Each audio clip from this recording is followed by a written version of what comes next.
Okay, अस्सलाम वालेकुम first year आप लोग कैसे हो? मैं बिल्कुल ठीक हूँ, अल्हम्दुलिल्लाह। आप कैसे हो? ठीक हो? फर्स्ट ईयर लास्ट लेक्चर में किसी का कोई क्वेश्चन? पीपीटीज मैंने सारे अपलोड कर लिए, ठीक है। आप लोग साइट पे जाके आप लोग देख सकते हो सारे, ठीक है। सारे साइट पे अपलोडेड है और ACLMS पे भी इंशाल्लाह मैं आज अपलोड कर लूँगा, ठीक है। जो हमारा माइक्रो बायोलॉजी का साइट है एसएनसी माइक्रो, उसके ऊपर मैंने सारी पीपीटीज अपलोड कर ली है। ACLMS के ऊपर भी मैं इंशाल्लाह आज अपलोड कर लूँगा, ठीक है। तो जिसने साइट के ऊपर देखने हुआ साइट से डाउनलोड कर ले, ठीक है। जिसको ACLMS के ऊपर चाहिए उधर मैं अपलोड कर लूँगा, आज आप लोग देख लेना, ठीक है। ओके, सो हम कम्युनिकेबल डिजीज़ेस पढ़ रहे थे। कम्युनिकेबल डिजीज़ेस में हमने कुछ बैक्टीरियल डिजीज़ेस पढ़े थे, जिसमें हमने सबसे पहले टेटनस के बारे में पढ़ा था। इसके अलावा हमने टाइफाइड के बारे में पढ़ा था। इसके अलावा जो है वो हम पर्टूसिस पढ़ चुके हैं, डिप्थीरिया पढ़ चुके हैं, ठीक है। तो 4-5 डिजीज़ेस जो है वो ऑलरेडी हम पढ़ चुके हैं। सो आज जो हम पढ़ने जा रहे हैं जिसका नाम है मम्स, MUMPS, मम्स। ये एक वायरल डिजीज़ है, ठीक है। ये इन्फेक्शियस डिजीज़ है, लेकिन एक वायरल कम्युनिकेबल डिजीज़ है, ठीक है। साइट का लिंक दोबारा सेंड कर दो जी। मैं अभी करता हूँ, सिर्फ 1 मिनट मैं अभी कर लेता हूँ आपको।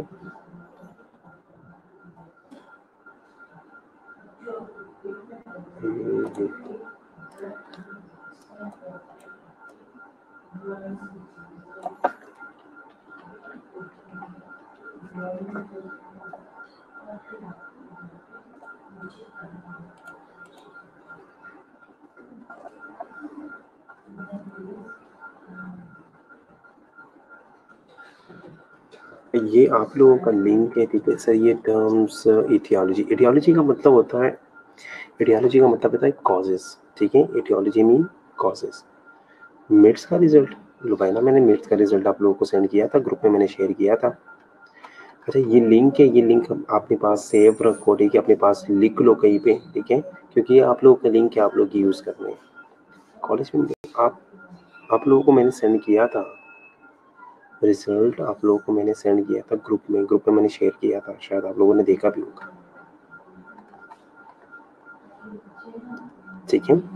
ओके, सो आज जो हम डिजीज़ पढ़ने जा रहे हैं ये भी एक कम्युनिकेबल डिजीज़ है, ठीक है। अच्छा, ओवरऑल का मुझे नहीं पता। ओवरऑल आप लोग अपने उससे पूछो, क्या नाम है, अपने एडवाइज़र से पूछ लो, ठीक है। अपने क्लास एडवाइज़र से जो ओवरऑल रिजल्ट अपने क्लास एडवाइज़र से पूछो, ठीक है। मैंने तो अपने सब्जेक्ट का सेंड करना था, मैंने अपने सब्जेक्ट का जो है वो आप लोगों से शेयर कर दिया, ठीक है। सो आज जो हम डिजीज़ पढ़ने जा रहे हैं ये है मम्स। मम्स एक कंटेजियस कम्युनिकेबल डिजीज़ है, लेकिन ये जो है ये बैक्टीरियल नहीं बल्कि वायरल डिजीज़ है, ठीक है। सो आज हम देखेंगे कि मम्स है क्या, ठीक है। मम्स जो है उसके एपिडेमियोलॉजी के बारे में जो है वो थोड़ा सा पढ़ेंगे। सर ये terms etiology, epidemiology, pathogenesis, pathology, pathophysiology, जी रोशना क्या कहना चाहती हो? सिर्फ टर्म्स की मीनिंग्स बताऊं या क्या कहना चाहती हो? चलो मैं टर्म्स की मीनिंग्स जो है वो मैं बता देता हूँ। एटियोलॉजी का मतलब होता है कॉजेज, ठीक है। जिस चीज़ की वजह से हो रही है, ठीक है। कॉजेटिव फैक्टर्स जो होते हैं, जो कॉजेज होती है, उसको हम एटियोलॉजी बोलते हैं, ठीक है। The next one is epidemiology. Epidemiology का मतलब है कि कितने लोगों में ये डिजीजेज जो थी, ठीक है। Study upon people is known as epidemiology, ठीक है। एपिडेमियोलॉजी कम्युनिटी हेल्थ का एक पार्ट है, ठीक है। पब्लिक हेल्थ का जो है एक पार्ट है। एपिडेमियोलॉजी का मतलब है स्टडी अपॉन पीपल, कितने लोगों में ये डिजीज हुई थी, कितने लोग जो उससे इन्फेक्टेड हुए थे, कितने लोगों के साथ क्या क्या हुआ था, ये सारी चीज़ें जो है ये क्या, ये एपिडेमियोलॉजी, ठीक है। The next one is pathogenesis. Pathogenesis इन या पैथोलॉजी। पैथोजेनेसिस या पैथोलॉजी या पैथोफिजियोलॉजी तीनों जो है वो इंटर रिलेटेड टर्म है।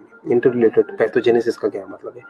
पैथोजेनेसिस का मतलब है डिजीज जो है वो किस तरह ग्रो कर रही है, ठीक है, डिजीज का मैकेनिज्म क्या है, ठीक है, डिजीज जो है वो इन आपके अंदर ग्रो करके आपको डिजीज कॉज कैसे करती है, ठीक है, उसका पूरा कंप्लीट डिजीज कॉजेटिव मैकेनिज्म क्या है, ठीक है। Pathology mean patho mean disease, logy mean study, ठीक है। Pathology mean the study of disease is known as pathology, है जिसे हम कहते हैं कि ये स्टडी किस तरह ग्रो कर रही है, वो जो हम स्टडी कर रहे हैं उसे पैथोलॉजी कहते हैं, ठीक है। The next one is pathophysiology, ठीक है। Pathophysiology is the study of normal and abnormal दोनों पैटर्न जिसमें हम स्टडी करते हैं। फिजियोलॉजी जो है वो हमारा नॉर्मल जो हमारा फंक्शन है, ठीक है, वो क्या है, जो हमारी फंक्शंस है वो क्या है, वो फिजियोलॉजी है। पैथो मीन डिजीज, ठीक है। सो पैथोफिजियोलॉजी जो है वो हमारी नॉर्मल एबनॉर्मल दोनों चीजें जब हम उसमें स्टडी करते हैं, ठीक है, उसे पैथोफिजियोलॉजी कहते हैं, ठीक है। ओके रोशना, कोई और क्वेश्चन?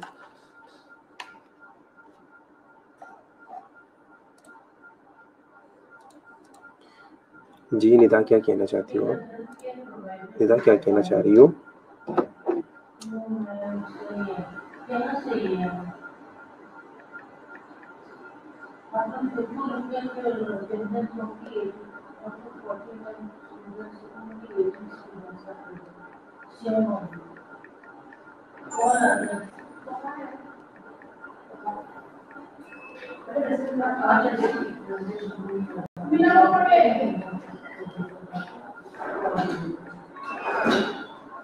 ठीक है, क्लियर है।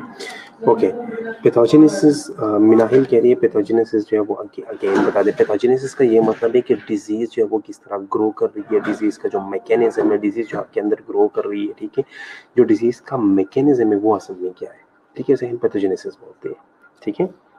क्लियर है आप? ओके सो आज हम देखेंगे मम्स के बारे में, पढ़ेंगे कि मम्स का इंट्रोडक्शन करेंगे कि मम्स है क्या, ठीक है। फिर उसके बाद उसके कॉजेटिव एजेंट देखेंगे, एपिडेमियोलॉजी के बारे में पढ़ेंगे कि कितने लोगों में ये डिजीज हुई थी, कितने लोग जो है इस डिजीज से इन्फेक्ट हुए थे, ठीक है, और किस तरह ये डिजीज जो है वो आगे आगे जो है वो ग्रो कर रही है, ठीक है। इस चीज़ों के बारे में जो है वो आज हम पढ़ेंगे। सो the first one is definition, ठीक है। So what is mumps? Mumps is an acute viral infection of childhood that typically involves swelling of one or more parotid gland, although many different organs can be infected, ठीक है। So mums क्या है? Mums एक acute viral infection है जो कि बचपन में होता है, और टिपिकली इसके अंदर जो है ये जो पेरोटिड ग्लैंड्स है ना हमारी, इधर ये जो स्लाइवरी ग्लैंड है, स्लाइवरी ग्लैंड जो है उसमें पेरोटिड ग्लैंड्स जो है हमारी, इधर जो पेरोटिड ग्लैंड्स है हमारे ना, ये पेरोटिड ग्लैंड जो है ये क्या हो जाते हैं, ये पेरोटिड ग्लैंड जो है ये स्वेल हो जाते हैं, ठीक है। स्टूडेंट किसी का कोई और क्वेश्चन तो पूछ लो, कोई इशू, ठीक है, पूछ लो आप लोग,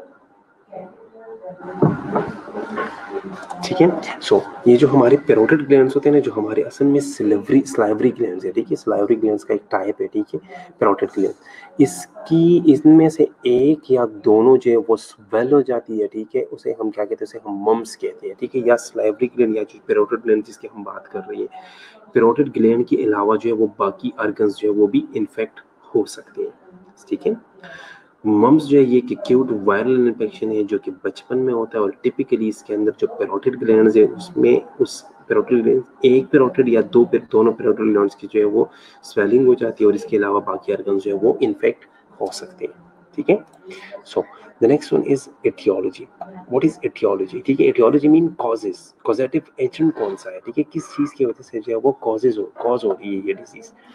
So the causative agent of mumps is mump virus, ठीक है। ये जो mumps नाम दिया गया है ना, ये वायरस की वजह से दिया गया, उस वायरस का नाम जो है वो क्या है, वो मम्स ही है, ठीक है। mumps virus cause mumps is an RNA virus of in genus rubella virus in the Paramaxoviridia family, which also include the parainfluenza virus. Only one serotype is known. Glands की स्वेलिंग का basically reason होता है, असल में होता क्या है, असल में होता ये मरियम कि ये जो मम्प वायरस है ना, मम्प वायरस आपको इन्फेक्ट कर लेता है, ठीक है। और ये कहा क्या, ये इसका जो मेन साइट है ना, जो प्रेफर साइट है वो कौन सा है, मोस्टली जो है ये ग्लैंड्स के अंदर जो है इसका मेन जो प्रेफर साइट है वो ग्लैंड्स है। लेकिन ग्लैंड्स के अलावा जो है वो बाकी ऑर्गन्स को जो है वो इफेक्ट कर सकता है। वो मैं आगे बताऊंगा कि कौन कौन से ऑर्गन्स को कर सकता है, ठीक है। और उसके अंदर स्वेलिंग कर देता है, ठीक है। आगे हम मैकेनिज्म वगैरह पढ़ेंगे आराम आराम से, ठीक है। सो मम्प वायरस जो है ये मम्प्स कॉज करता है, ठीक है। ये एक आरएनए वायरस है, ठीक है। अब वायरस इंशाल्लाह हम आगे पढ़ेंगे तो आप लोगों को ये डिजीज जो है वो ज्यादा जो है वो क्लियर हो जाएंगे, ठीक है। कि वायरसेस कौन से होते हैं, उनमें आरएनए कौन से होते हैं, उनमें डीएनए कौन से होते हैं, ठीक है। अच्छा, अब ये आरएनए वायरस है, ठीक है। और रुबेला वायरस है, आरएनए रुबेला वायरस है। असल में जीनस जो इसका वो रुबेला वायरस है, ठीक है। स्पीशीज जो है वो मम्स है, जीनस जो इसका है रुबेला वायरस है, और फैमिली जो इसका है वो है पैरामाइक्सोविरिडिया फैमिली, ठीक है। जिसमें पैरा इन्फ्लुएंजा वायरस जो है वो भी शामिल है, ठीक है। ये पैरामाइक्सोविरिडिया फैमिली के अंदर, ठीक है। और इसका एक सीरोटाइप जो है वो अभी तक नोन है। सर अदर डिफरेंट ऑर्गन कौन से हो सकते हैं जो मम से इफेक्ट होते हैं, अक्सर हम आगे पढ़ेंगे कि कौन कौन से अदर ऑर्गन जो है वो इफेक्ट हो सकते हैं, ठीक है। ओके, सो एपिडेमियोलॉजी इसकी अगर हम देखें तो mumps is endemic in most unvaccinated population, ठीक है। एंडेमिक, पेंडेमिक और इपिडेमिक, तीनों का बताएं। व्हाट इज एंडेमिक, मुझे बताए कोई, what is endemic.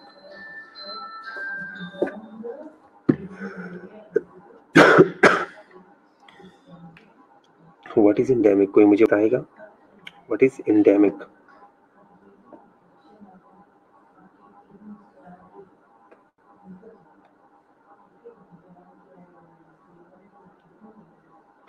Endemic, pandemic और रैपिड स्प्लिट नहीं, वो एपिडेमिक है, ठीक है। लोकेलिटी, बिल्कुल, वेरी गुड, अंबर बिल्कुल ठीक कह रही है। एंडेमिक रिलेटेड टू लोकेलिटी, अगर किसी एक जगह पे एक डिजीज जो है वो ज्यादा पाई जाती है उसे हम एंडेमिक कहते हैं कि ये डिजीज जो है ये यहाँ पे जो है ये एंडेमिक है, लोकेलिटी है, ठीक है। एक लोकली आपको पता है कि इसी एरिया के अंदर जो है ये डिजीज पाई जाती है, ठीक है, उसे हम क्या कहते हैं, उसे हम एंडेमिक कहते हैं, ठीक है। So endemic related to locality, ठीक है।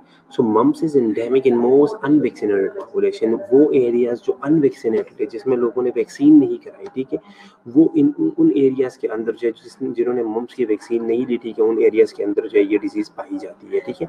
So the virus is spread from human reservoir by, virus जो है वो ह्यूमन टू ह्यूमन जो है वो ट्रांसफर होता है, ठीक है। ह्यूमन टू ह्यूमन किस तरह ट्रांसफर होता है, डायरेक्ट कंटेक्ट के जरिए, एयरबोर्न ड्रॉपलेट के जरिए, फोमाइट्स के जरिए, ठीक है।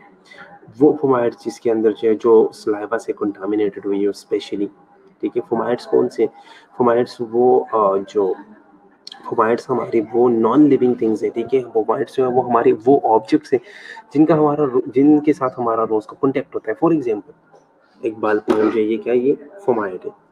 मोबाइल फोन जो है वो क्या है, वो फोमाइट है, ठीक है। इसके अलावा ये जो हमारा डोर है, ठीक है, डोर हैंडल्स जो है, बुक्स है, ठीक है, कंप्यूटर है, लैपटॉप्स है, ठीक है, माउस है, कीबोर्ड है, ये जितने भी हमारे नॉन लिविंग थिंग्स है, ठीक है, ये जितने भी ऑब्जेक्टिव्स चीजें हैं, ठीक है, जो हमारे ऑब्जेक्ट्स है जितने भी, ठीक है, जिनके साथ हमारा रोज का कॉन्टैक्ट आता है, ठीक है, वो क्या है, जो डिजीज एक जगह से दूसरी जगह ट्रांसमिट करने में जो है वो हेल्प आउट कर सकते हैं, उसे हम फोमाइड्स बोलते हैं। तो वो फोमाइड्स जो कि सलाइवा से कंटामिनेटेड हुई है, ठीक है, उन फोमाइड्स के जरिए जो है वो ये डिजीज एक बंदे से दूसरे बंदे में जो है ये ट्रांसमिट हो सकती है, ठीक है। इसके अलावा जो है वो पॉसिबली बाय यूरिन, यूरिन के जरिए जो है वो भी ट्रांसमिट हो सकती है, ठीक है। It is distributed world wide, affect both sex equally, ठीक है। पूरी दुनिया में ये डिजीज जो है ये फैल जाती है, ठीक है, ये फैली हुई है, ठीक है। और ये दोनों सेक्सेस को, दोनों जेंडर्स को, ठीक है, मेल्स फीमेल्स दोनों को जो है वो एट अ टाइम अफेक्ट कर सकती है। ये दोनों जेंडर्स को, दोनों सेक्सेस को, मेल और फीमेल दोनों को जो है वो इक्वली जो है वो अफेक्ट कर सकती है, ठीक है। कुछ डिजीजेज ऐसे होते हैं जो कि ज्यादातर मेल्स में होती है, कुछ डिजीजेज ऐसे होते हैं जो कि ज्यादातर फीमेल्स में होती है, ठीक है। लेकिन ये जो मम्स डिजीज है ये मेल और फीमेल दोनों को इक्वली जो है वो अफेक्ट कर रही है। सो हीरा का क्वेश्चन है कि व्हाट इज फोमाइट्स। फोमाइट्स का मैंने आप लोगों को बताया कि फोमाइट्स जो है ये ऑब्जेक्ट्स है जो कि नॉन लिविंग थिंग है, लेकिन ये डिजीज आगे ट्रांसमिट कर सकती है। फॉर एग्जांपल ये बाल पॉइंट है, ठीक है, मैं अफेक्टेड हूँ, मैंने जो है इस बाल पॉइंट को जो है वो अफेक्ट किया। मैंने कब का किया है, आपका तो मेरे पास एक ही अकाउंट है आपका, जीमेल पे। जीमेल पे तो मेरा अच्छा फिर वो वाला वो कौन सा है पता है, यहाँ पर है, पता है यहाँ पर स्टूडेंट्स एक मिनट।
अच्छा, खुशनूद का क्वेश्चन है सीरोटाइप्स क्या है, ठीक है।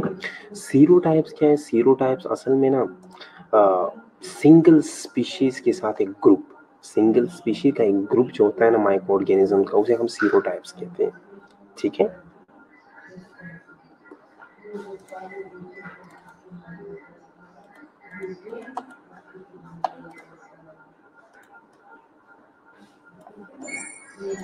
मैं यहाँ पे टाइप कर लेता हूँ।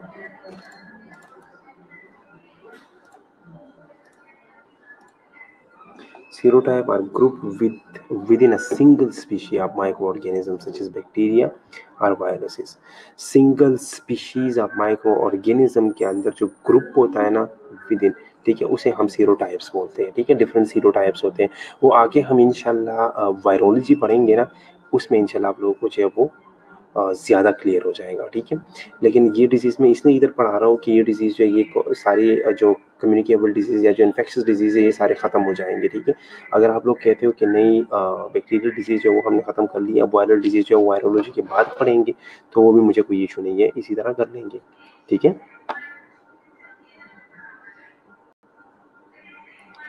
सीरोटाइप्स और इन चीज़ों का जो है वो आप लोगों को उसमें ज़्यादा जो है वो क्लियर हो जाएगा। Okay, so next, before introduction of the vaccine in 1967, vaccine जो इसका आया वो 1967 में आया, ठीक है। मम्स वैक्सीन के इजाद से पहले या जो डिस्कवर होने से पहले the peak incidence of the disease occur in children 5 to 9 year of age. Sir जो टर्म यूज होती है मम्स, मीजल्स, एक डिफरेंट डिफरेंट, देखो तौसीफ ये डिफरेंट डिजीज है, मीजल, मम्स एंड रूबेला, तीनों तीनों यूज होती है, सिर्फ मम्स और मीजल्स नहीं यूज होती।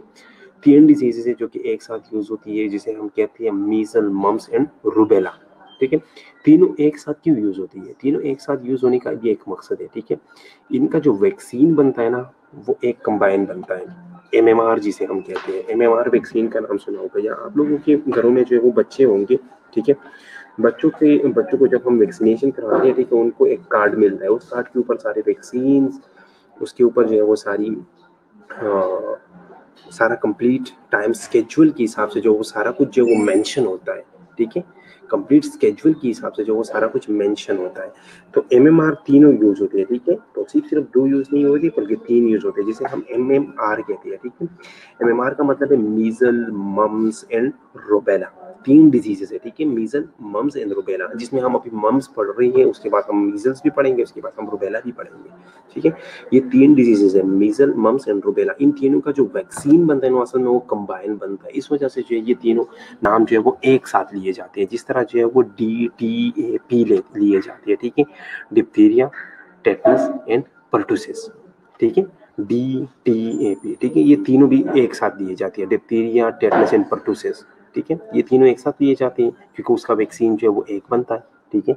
उसका कंबाइन वैक्सीन बनता है। इसी तरह मीजल, मम्स और रूबेला का एक कंबाइन बनता है, इस वजह से जो है इसे हम जो है वो एक साथ अक्सर में नाम जब भी हम सुनते हैं तो एक साथ सुनते हैं। So back to the point, 1967 में वैक्सीन जो है इसका इजाद हुआ था। अब 1967 से पहले के क्या हालात थे? सो 1967 से पहले जो है वो 5 to 9 ईयर की एज के बच्चों में ना इसका पीक था। इसका इंसिडेंस जो था, इसके नए केसेस जो थे वो पीक पर थे। 85% of infections occur in children younger than 15 year of age।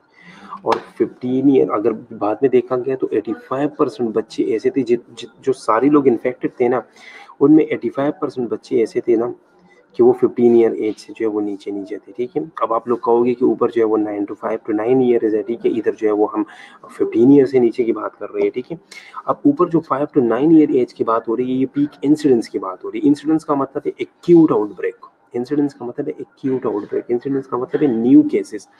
जो पीक पे न्यू केसेस आ रहे थे ना, वो मोस्टली जो वो 5 से 9 ईयर के बच्चे थे। लेकिन जब सारा देखा गया ना, तो वो मोस्टली जो है वो 15 ईयर से नीचे जो है 85% बच्चे लोग जो थे वो 85% पेशेंट्स जो थे वो असल में 15 ईयर से नीचे थे। ठीक है, so now most cases occur in young adults producing outbreak in colleges and in work place. ठीक है, और आजकल अगर देखा जाए ना, तो मोस्टली केसेस जो वो यंगर एडल्ट्स में भी आ रही है। ठीक है, कॉलेजेस में, वर्क प्लेस पे जो लोग काम कर रहे हैं, ठीक है, जो कॉलेजेस जाते हैं, ठीक है, उन लोगों में जो है वो आजकल केसेस जो है वो ज्यादा आ रही है।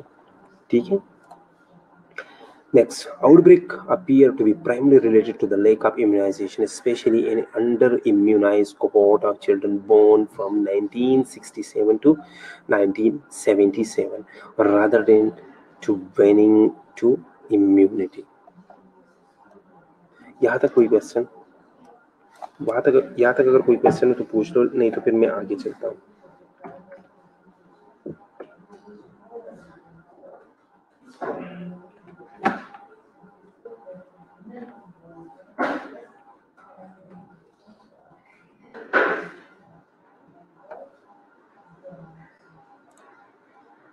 आगे चले, ठीक है। So outbreak appear to be primary related to the lack of immunization. जहाँ पे आउटब्रेक आता था, ठीक है, उसे हमें अंदाजा लगा था कि ये आउटब्रेक उन्हीं इलाकों में आ रहा है जहाँ पे लोगों ने जो है वो वैक्सीन नहीं लिया। स्पेशली जो अंडर इम्यूनाइड कोहॉर्ट एक आया था ना, कोहॉर्ट कहते हैं ग्रुप को। सर अगर किसी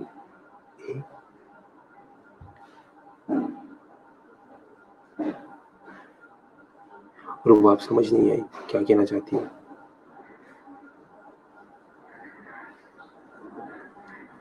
ठीक है, सो आउटब्रेक। अच्छा, अब ना मोस्टली जब आउटब्रेक देखा गया तो मोस्टली जो 1967 से लेकर 1977 के दरमियान जो बच्चे पैदा हुए थे ना, जिन बच्चों जो ग्रुप जो है वो 1967 से लेकर 1977 के दरमियान पैदा हुआ था, उन लोगों को जो है उन्हें इम्यूनाइजेशन जो है उनकी इम्यूनाइजेशन नहीं हुई थी। तो जिनकी इम्यूनाइजेशन नहीं हुई थी उनके अंदर जो है ये डिजीज का आउटब्रेक आया था। ठीक है, rather than to waning to immunity. अब इम्यूनिटी का ये छोटा सा हिस्सा था। ठीक है, ये जो इम्यूनिटी का एक छोटा सा हिस्सा था, अगर ये जो इम्यूनाइजेशन ले लेती तो ठीक था। ठीक है, लेकिन बच्चों में जो है ये अंडर इम्यूनाइज बच्चे थे, ठीक है, जो 1967 से लेकर 1977 तक पैदा हुए थे। ठीक है, तो इन लोगों के अंदर जो है एक आउटब्रेक आता। अगर किसी को मम्स हुआ तो मतलब उसी से वैक्सीनेशन नहीं, जरूरी नहीं है, जरूरी नहीं है। ठीक है, लेकिन ज्यादा चांसेस है अगर आपने वैक्सीन नहीं लिए तो ज्यादा चांसेस है कि आपको जो है वो मम्स जो है वो हो सकता है। ठीक है, आपने वैक्सीन नहीं ली तो आप में ज्यादा चांसेस है। बाकी जो है वो अगर वैक्सीनेटेड भी है ना, तो तब भी जो है चांसेस तो होते रहते हैं। ठीक है, 100% तो हम यही कह सकते हैं कि 100% जो है इस डिजीज को जो है वो हमने निकाल दिया। ठीक है, सो epidemics occur at all season but are slightly more frequent in late winter and springs। Epidemics जो ये डिजीज जो आ रही थी ये हर मौसम में आ रही थी, लेकिन जो ज्यादा आ रही थी, ठीक है, जो फ्रिक्वेंसी थोड़ी सी ज्यादा जाती थी, वो लेट विंटर में, जब विंटर खत्म होता था और स्प्रिंग के अंदर जो है ये डिजीज जो है ये स्लाइटली मोर फ्रिक्वेंटली आती थी। ठीक है, थोड़ी सी ज्यादा हो जाती थी इसके cases. In the United States, the reported incidence of mumps decline after the introduction of mumps vaccine। ठीक है, और अगर यूनाइटेड स्टेट में देखा जाए तो 1967 में जैसे वैक्सीनेशन आई, जैसे वैक्सीन्स बन गई इसके लिए, तो जो रिपोर्टेड इंसिडेंट्स थे, जो रिपोर्टेड केसेस थे, उनमें वाजिह तौर पर जो है वो कमी आ गई। ठीक है, so the recommendation for its routine use in 1967। असल में हुआ क्या था, 1967 में ये वैक्सीन बन तो गया था, लेकिन रूटीन यूज में जो है ये 1977 में आया है, ठीक है। अमेरिका वालों ने जो खुद जो है वो 1967 में यूज करना शुरू किया था, लेकिन बाकी दुनिया ने जो है वो 1977 में जो है वो रूटीनली जो वो यूज करना शुरू किया था, ठीक है। तो इस वजह से 1967 और 1977 के अंदर जो है वो काफी सारे लोग जो है उन लोगों में डिजीज आ रही थी जो अनइम्यूनाइज थे, ठीक है।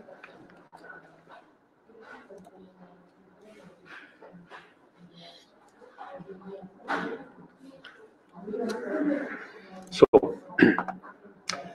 after expanded recommendation for a 2 dose measles, mumps and rubella, Tausif यहाँ पे आ गया ये। सो एक्सपेंडेड प्रोग्राम इम्यूनाइजेशन जब शुरू हुआ, EPI जिसको हम कहते हैं, जो वैक्सीन प्रोग्राम है जिसमें हमारी 7 डिजीज़ है, ठीक है, जिसमें हम 7 डिजीज़ के लिए वैक्सीनेशन कराते हैं, ठीक है। जब वो प्रोग्राम स्टार्ट हुआ, उन्होंने रिकमेंड किया कि आपने मीजल मम्स रुबेला, जिसको हम MMR कहते हैं, MMR के 2 डोज लगाने हैं, ठीक है। Vaccine schedule for measles control in 1989। ये 1989 में EPI जो प्रोग्राम है, जो हमारा एक्सपेंडेड प्रोग्राम है इम्यूनाइजेशन है, उन्होंने कहा कि आपने MMR का जो है वो 2 डोजेस लगाने हैं।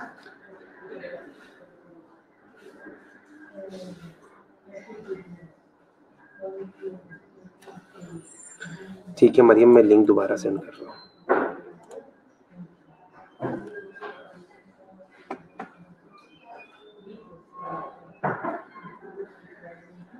अच्छा बच्चों, मैं लिंक जो है ना वो मैं ग्रुप में शेयर कर लूंगा, वहां से ले लें, ठीक है। चैट से क्या करना है आप लोगों ने, लिंक में ग्रुप में शेयर कर लूंगा, वहां से ले लेना आप लोग, ठीक है। सो 1989 में EPI जो हमारा एक्सपेंडेड प्रोग्राम ऑफ इम्यूनाइजेशन है, ठीक है, उन्होंने क्या किया, उन्होंने रिकमेंड किया ये कि 2 डोजेस आपने मीजल मम्स रुबेला, जिसको हम MMR कहते हैं, MMR के 2 डोजेस आपने लगाने हैं। जब 2 डोजेस MMR के लोगों ने लगाना शुरू किया, ठीक है, तो मम्स जो है, मम्स के केसेस जो है वो नीचे आना शुरू हो गए हैं, ठीक है।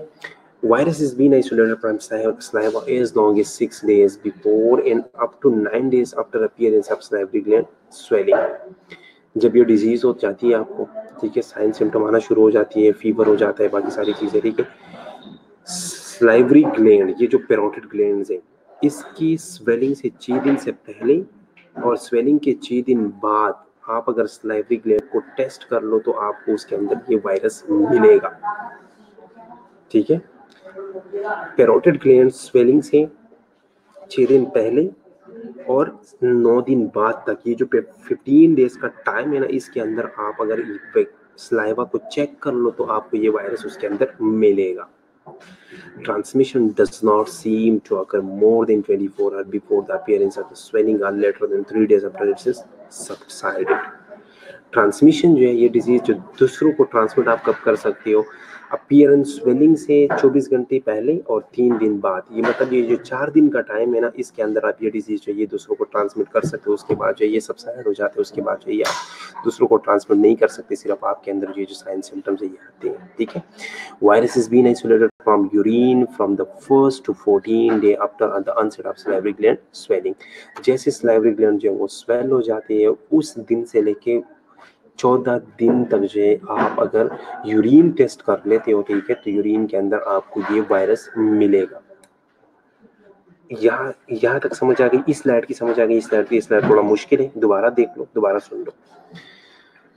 जब हमारी स्लाइवरी ग्लैंड जो है वो स्वेल हो जाती है, उससे 6 दिन पहले और 9 दिन बाद ये वायरस आपको स्लाइवरी ग्लैंड के अंदर मिलेगा, ठीक है। स्वेलिंग से 24 घंटे पहले और 3 दिन बाद जो है आप इस डिजीज को दूसरे बंदे में ट्रांसमिट कर सकते हो। स्वेलिंग से लेके 14 दिन तक अगर आप यूरिन टेस्ट करा लेते हो तो यूरिन के अंदर ये आपको ऑर्गेनिज्म मिलेगा। यहाँ तक अब समझ आ गई? So after entry into the last and initial multiplication in the cell of the respiratory tract, the virus is blood-borne to many tissue, among which is the salivary gland and other glands are most susceptible. ठीक है, जब ये organism जो है ये respiratory tract के अंदर चला जाता है, ठीक है, या आपके ब्लड के अंदर चला जाता है, तो ये मुख्तलिफ टिश्यूज के अंदर चला जाता है, ठीक है। ये रेस्पिरेटरी ट्रैक को जो है वो अफेक्ट करता है, ये जो है हमारे ब्लड बॉर्न है, ठीक है, तो मुख्तलिफ टिश्यूज को अफेक्ट करता है, जिस तरह स्लाइवरी ग्लैंड को अफेक्ट करता है, मोस्टली अदर ग्लैंड्स को भी ये अफेक्ट कर सकता है, ठीक है। तो इसका जो मेन टारगेट है ना वो क्या है, वो ग्लैंड्स है, ठीक है। ये मोस्टली जो है ये ग्लैंड्स के ऊपर जो है ये अटैक करता है और ग्लैंड्स को जो है ये अफेक्ट करता है, ठीक है। दोबारा सुन लो ये स्लाइड, ठीक है। निदा कह रही है कि स्लाइड की समझ नहीं आई, निदा दोबारा सुन लो। मैंने आप लोगों को क्या कहा कि इस बीमारी के अंदर हमारी जो पैरोटिड ग्लैंड्स है, जो हमारी सलाइवरी ग्लैंड्स है, वो स्वेल हो जाती हैं। ठीक है, तो स्वेलिंग से 6 दिन पहले और स्वेलिंग से 9 दिन बाद, ये जो 15 डेज का टाइम है, इसके अंदर अगर आप सलाइवरी ग्लैंड्स को चेक करो तो सलाइवरी ग्लैंड्स के अंदर आपको वायरस मिलेगा। इस पॉइंट की समझ आ गई? नेक्स्ट पॉइंट देखो, स्वेलिंग से 24 घंटे पहले और स्वेलिंग से 3 दिन बाद आप इस डिजीज को दूसरे बंदों में जो है वो ट्रांसमिट कर सकते हो। इसके बाद, इससे पहले नहीं कर सकते। डन। नेक्स्ट, स्वेलिंग से लेके 14 डेज तक अगर आप यूरिन टेस्ट करा लेते हो तो यूरिन के अंदर आपको ये वायरस मिलेगा। क्लियर है? 3 पॉइंट्स, तीनों क्लियर हो गए? मुझे बताओ समझ आ गई कि नहीं? अगर समझ नहीं आई मैं दोबारा बता देता हूँ।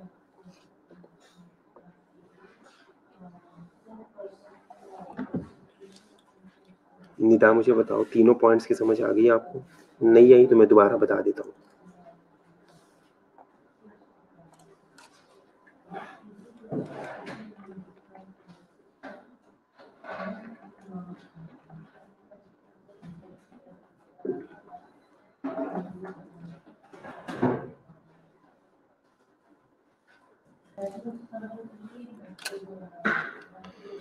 सो नेक्स्ट,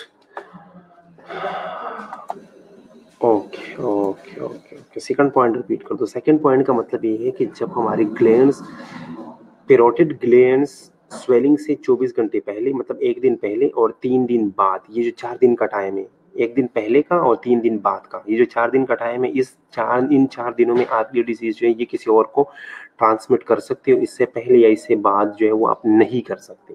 सेकंड पॉइंट का ये मतलब है रोशना। ठीक है, नाउ क्लिनिकल मैनिफेस्टेशन। ठीक है, इसके जो साइन सिम्टम्स है उसकी तरफ आते हैं। Incubation period range from 14 to 24 days with a peak of 17 to 18 days. इसका जो इंक्यूबेशन पीरियड है वो 14 से लेके 24 डेज तक का होता है। ठीक है, और पीक में ये डिजीज कब होती है? 17 to 18 डेज के दरमियान ये डिजीज है ये पीक पे होती है। Approximately 30 to 40% of infection are subclinical. Approximately 30 to 40% infections जितने भी होते हैं ना वो सबक्लिनिकल होते हैं। उसमें आपके अंदर साइन सिम्टम्स आते ही नहीं है। स्वेलिंग ऑनसेट ड्यूरेशन नहीं है ये। क्या हो गया? स्वेलिंग से 1 दिन पहले और स्वेलिंग से 3 दिन बाद आप डिजीज दूसरों को ट्रांसमिट कर सकते हो। मैंने ये नहीं कहा कि कब स्वेलिंग होगी। ठीक है, इसके अलावा स्वेलिंग से 4 दिन पहले और 9 दिन बाद अगर आप सलाइवरी ग्लैंड को चेक करोगे तो उसके अंदर आपको ऑर्गेनिज्म मिलेगा। मैंने ये कहा है, मैंने ये नहीं कहा कि स्वेलिंग का ऑनसेट कब होता है। वो हर पेशेंट के हिसाब से होता है। किसी के अंदर जो है वो जल्दी जो है वो ग्लैंड स्वेल हो जाते हैं, किसी के अंदर जो है वो ज़्यादा टाइम ले लेता है। ठीक है, किसी के अंदर ज़्यादा स्वेलिंग हो जाती है, किसी के अंदर कम स्वेलिंग हो जाती है। वो डिपेंड करता है कि ऑर्गेनिज्म कौन है, बंदा कौन है। ठीक है, वो डिपेंड करता है पॉजिटिव पेशेंट के ऊपर डिपेंड करता है। ठीक है, समझ आ रही है अब?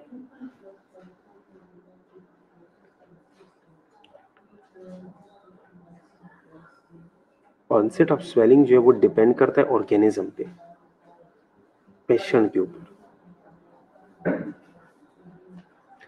सो in children prodromal manifestation are rare but may be manifest by. ठीक है, बच्चों में साइन सिम्टम बहुत कम आ रही है। ठीक है, लेकिन फिर भी फीवर, मस्कुलर पेन होती है, हेडेक होती है बच्चों में। इसके अलावा मलेज होता है। ठीक है, बच्चा जो है वो ऐसा फील करता है जैसे जो है उसे बहुत ज़्यादा थकावट है। Typically precede the parotid swelling by 14 to 24 hours. ठीक है, और जब ये सारी चीज़ें आनी शुरू हो जाती है, ठीक है, फीवर, मस्कुलर पेन, हेडेक, मलेज, उसके साथ साथ जो है वो 12 से 24 घंटे बाद जो है वो अक्सर आपके ग्लैंड्स जो है वो स्वेल हो जाते हैं। ठीक है, इसके अलावा कॉमन कंप्लेंट जो आपको मिलेंगे वो आपको ये मिलेगा कॉमन कंप्लेंट की, मेरे बच्चे कहेंगे कि कान में दर्द हो रही है। ठीक है, ईयर एक, कान में दर्द का जो है वो बच्चे ज़्यादा कंप्लेन करेंगे। ठीक है, the next one is discomfort with eating और ड्रिंकिंग एसिडिक फूड। जब भी वो कोई एसिडिक फूड खाते हैं ना, मतलब कोई लीमू खाना, ठीक है, या जिस तरह ये जिसमें एसिड ज़्यादा होते हैं, ऑरेंज वगैरह, इस तरह की फूड जब बच्चा लेगा ना तो उसे जो है वो डिस्कम्फर्ट फील होगा, वो सही तरह नहीं ले पाएगा। इसके अलावा जो ये जो पैरोटिड ग्लैंड्स है आपके ना यहाँ तक, इधर जो ये स्वेलिंग हो जाएगी। ठीक है, इस तरह ये स्वेल हो जाएगा दोनों साइडों पे। ठीक है, इसके अलावा the swollen parotid gland lift the ear lobe upward and outward the angle of the mandible as obscured, ठीक है। ये जो आपके पैरोटिड ग्लैंड्स है ना, आपके पैरोटिड ग्लैंड जो ये स्वेल हो जाएंगे, इसकी वजह से आपकी ईयर लोब जो वो थोड़े से ऊपर रह जाएंगे और आउटवर्ड आ जाएंगे, ठीक है। ये जो मैंडिबल का जो एंगल है ना, ये डिस्टर्ब हो जाएगा, ठीक है, ये चेंज हो जाएगा, ठीक है।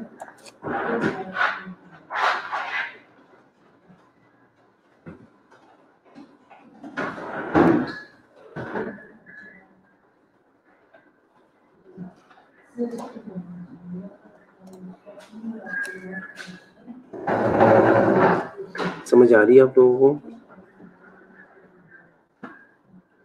ठीक है। अच्छा, आपको ये डिजीज हुई थी, ठीक है। आपकी क्लास के कुछ बच्चों को ये डिजीज हुई है। मेरी एक छोटी सिस्टर है, उसे बहुत ज्यादा होता है, उसे अक्सर होता है,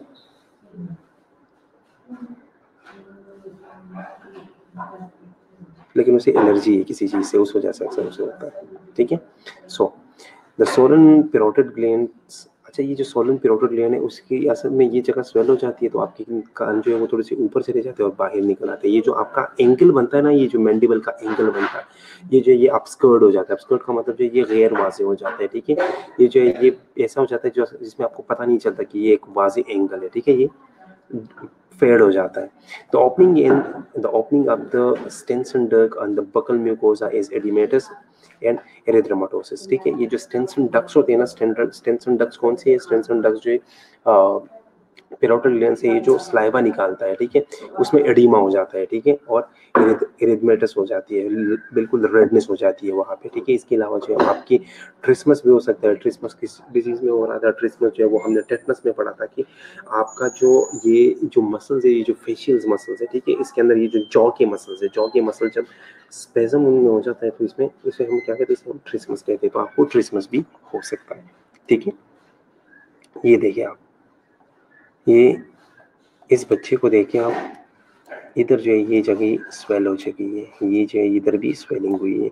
यहाँ पे जो एंगल बन रहा था वो एंगल जो था वो डिस्टर्ब हो गया। उसकी ईयर लोब जो है वो थोड़ी सी ऊपर गई है, ठीक है, ऊपर गई है और आउटवर्ड जो है वो गए हैं, ठीक है। एरिथमेटस रेडनेस, एरिदीमा रेडनेस को कहते हैं, ठीक है। तो रेडनेस हो जाती है, ठीक है। आप समझ आ गई? ये यहाँ तक समझ आ गई? यहाँ तक किसी का कोई क्वेश्चन हो तो पूछ लो।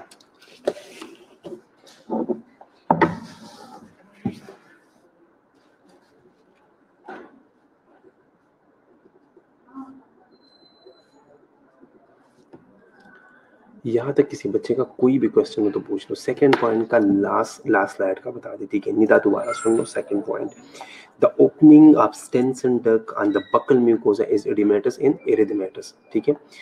स्टेंसन डक्ट, सबसे पहले आपको ये पता होना चाहिए कि स्टेंसन डक्ट क्या है, ठीक है। स्टेंसन डक्ट ये जो पैरोटिड ग्लैंड्स है ना, पैरोटिड ग्लैंड से जो डक्ट निकलता है जिसके जरिए सलाइवा जो है वो बाहर आता है इस ग्लैंड से, वो डक्ट्स जो है वो एडिमेटस हो जाते हैं, उसके अंदर एडिमा हो जाता है, ठीक है, और उसकी रेडनेस हो जाती है, ठीक है।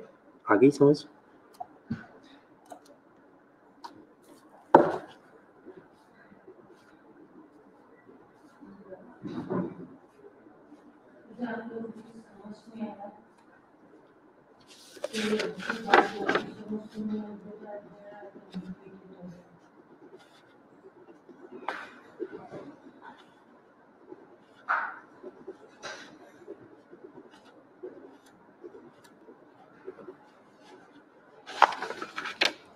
ठीक है, मैं प्रीवियस स्लाइड जो रिपीट कर रहा हूँ, ठीक है।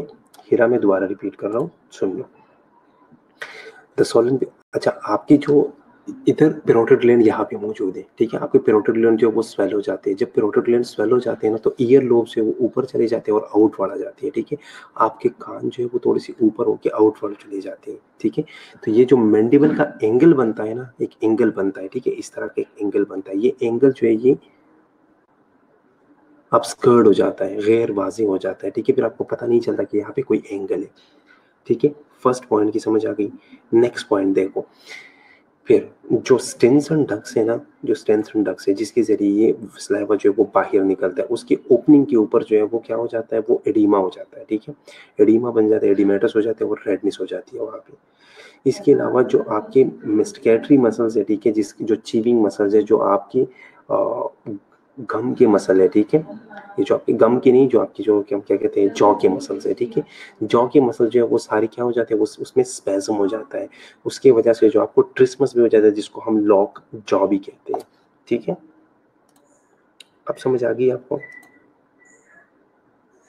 इसके अलावा जो बाकी सलाइवरी ग्लैंड्स है, जिसको हम सबमैंडिबुलर या जो सबलिंगुअल ग्लैंड्स है, ठीक है, वो भी कभी कभार इन्वॉल्व हो जाती है, ठीक है। 10 to 15% पेशेंट्स ऐसे हैं जिसके अंदर सबमैंडिबुलर ग्लैंड्स है वो भी स्वेल हो जाते हैं, ठीक है।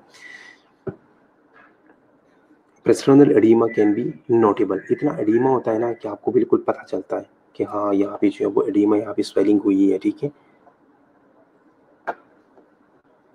यहाँ तक कोई क्वेश्चन?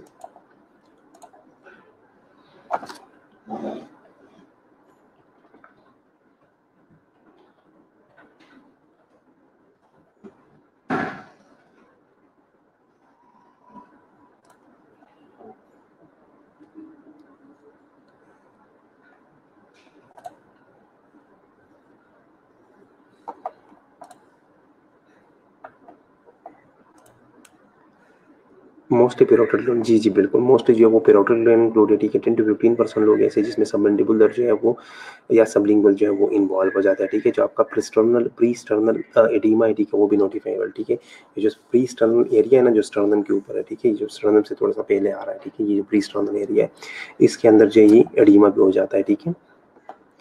और इसके अलावा मॉर्बिलिफॉर्म रेशेस भी बन जाते हैं। मॉर्बिलिफॉर्म रेशेस कौन से हैं, पढ़े हैं कभी?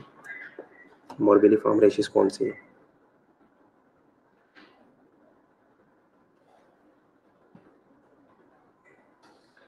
मॉर्बिलिफॉर्म रेशेस का किसी को पता है?